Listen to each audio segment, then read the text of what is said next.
F&R Lazarus Company, or Lazarus, was a regional department store retail chain that opened in 1851 and closed in 2005. Are you using yesterday's makeup for today's face? Estee Lauder Research presents Lucidity Light Diffusing Makeup. It allows color to glide on, reflecting light away from imperfections, in shades that look natural in every skin tone, even in sunlight. Now, this 7-piece gift, including advanced night repair, is free with any Estee Lauder purchase of $15 or more. This Estee Lauder gift is yours through April 16th at Lazarus.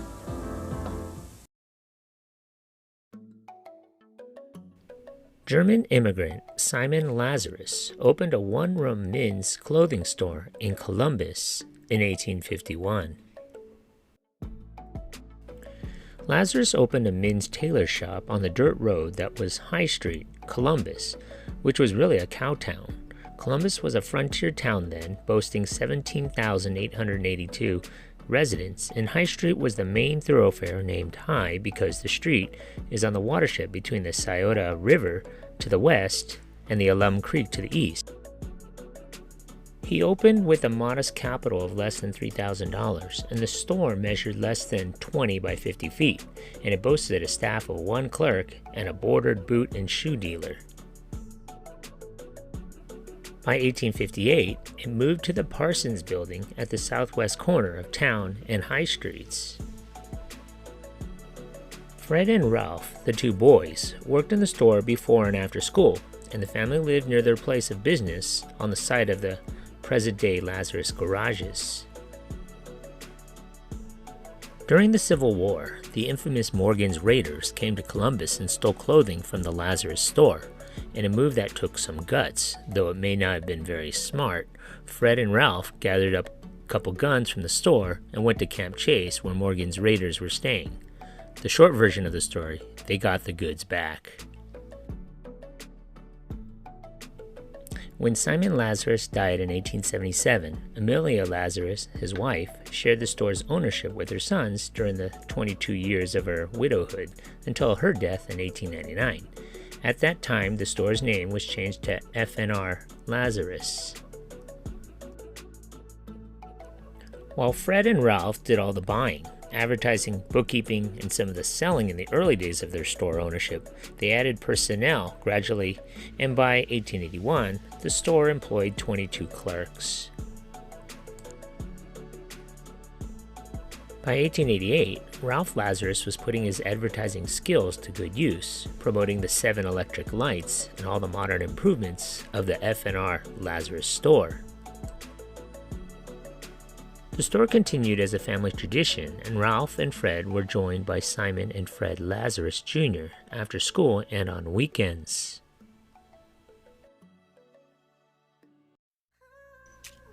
The 1890s saw the installation of a glorious marble Niagara soda fountain at a cost of $1,600. Another customer attraction was a check cashing service added when Fred Lazarus Sr. noted that a nearby bank closed at 3 p.m. A Renaissance clock tower outlined in electric lights was added in 1895. Lazarus had its own electrical light plant across Town Street, connected by a tunnel to the store.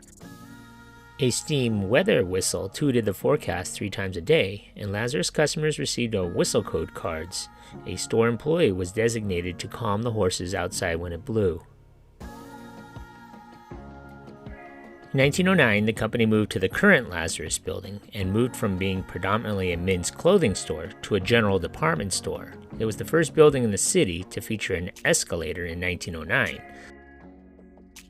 The model was soon removed, but modern electric escalators were installed in 1947, another first for the city. The store that had been twice as big as needed when it opened in 1909 became cramped by 1921. In 1909, only the first 3 floors were used for selling merchandise. By 1919, Lazarus expanded sales to 5 floors and the basement of the new store.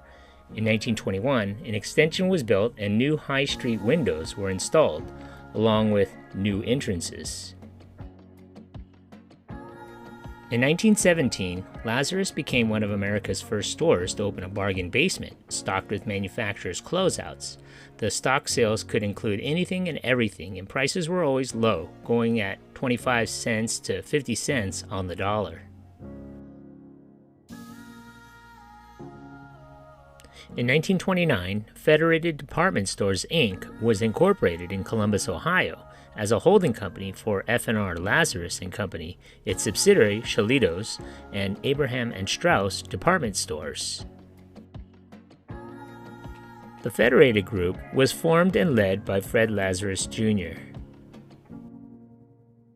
Shalitos, a Cincinnati-based store, had been acquired by F&R Lazarus in 1928 and was founded in 1830.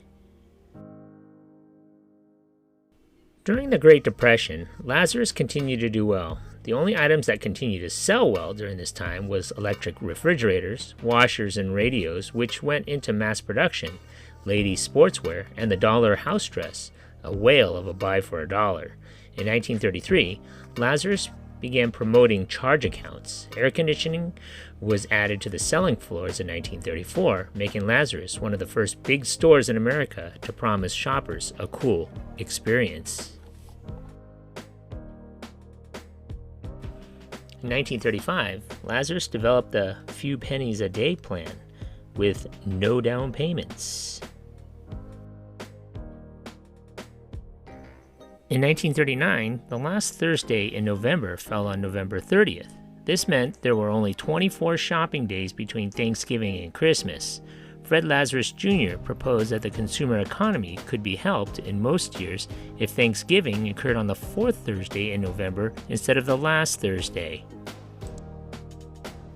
Mr. Lazarus successfully lobbied President Franklin Roosevelt to permanently fix Thanksgiving as the fourth Thursday in November, ensuring a stable timetable for the official beginning of the Christmas shopping season.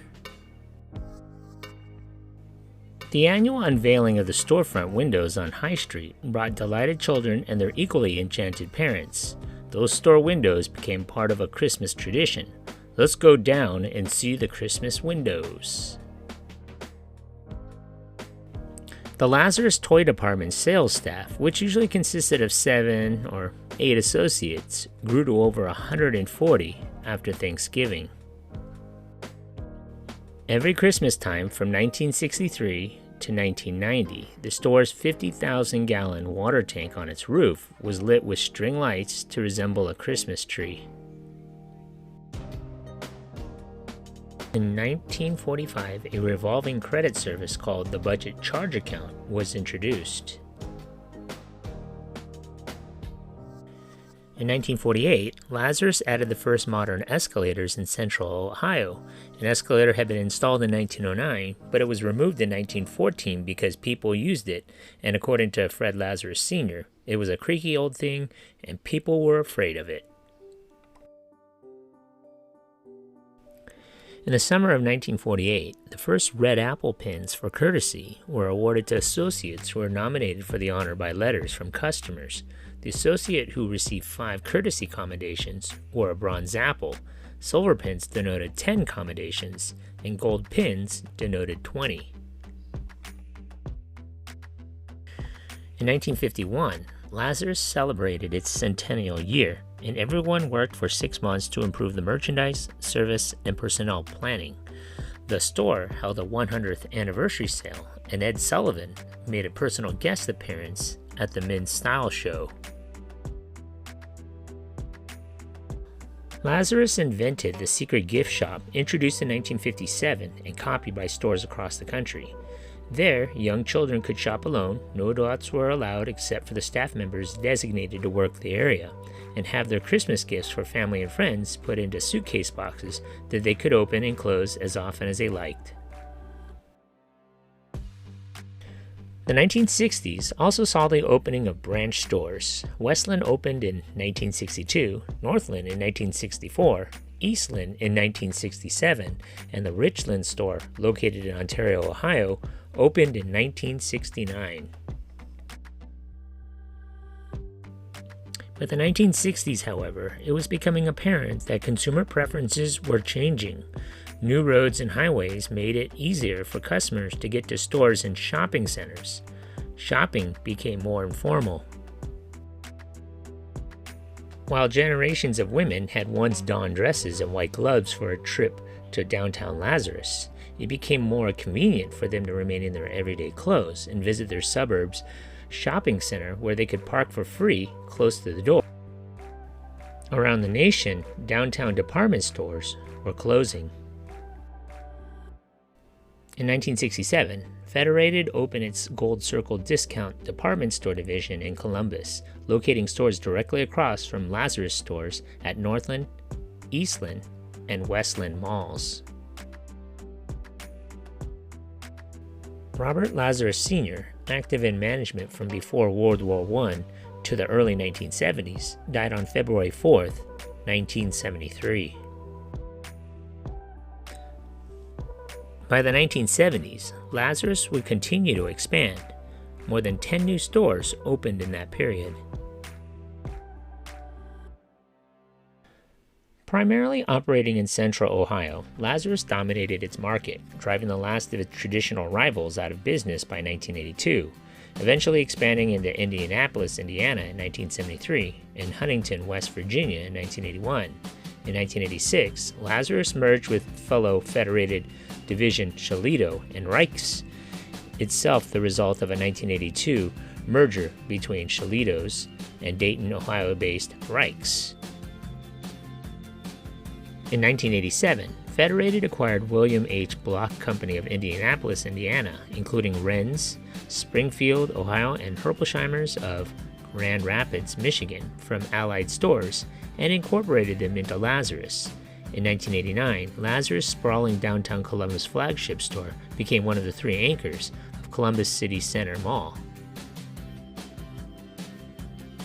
In 1994, Joseph Horn Company of Pittsburgh, Pennsylvania, was acquired by Federated and its 10 locations absorbed by Lazarus. In 1995, the chain was integrated into an Atlanta, Georgia-based division of Federated, along with that city's Riches and Memphis, Tennessee's Goldsmiths, while retaining its name in local markets. The Lazarus stores were eventually co-branded with Macy's in 2003, becoming Lazarus Macy's prior to the 2005 name change that would dissolve the 150-year-old brand by simply calling it Macy's. So what are some of your favorite memories of this place? Leave a comment or a suggestion for a future video below. Be sure to hit that like button. Thanks for watching.